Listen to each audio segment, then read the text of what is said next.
Comme vous le savez, le gouvernement fédéral a enfin trouvé son accord sur le budget 2026.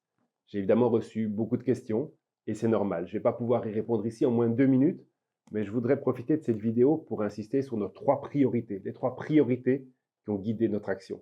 La première, c'est prendre nos responsabilités pour protéger aujourd'hui et garantir demain. C'est le point de départ.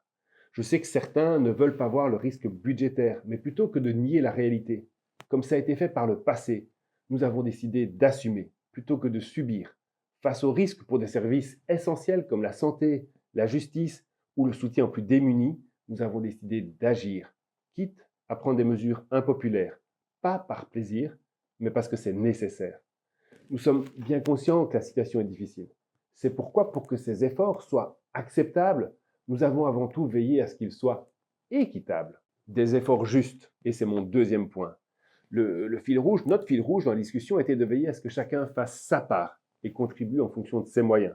C'est dans cet esprit que nous avons par exemple décidé de faire participer les épaules les plus larges, de lutter contre la fraude fiscale ou sociale, de mettre en place une fiscalité qui touche d'abord les produits polluants, mais aussi d'augmenter les plus bas salaires et de garantir l'indexation de tous jusqu'à 4 000 € bruts.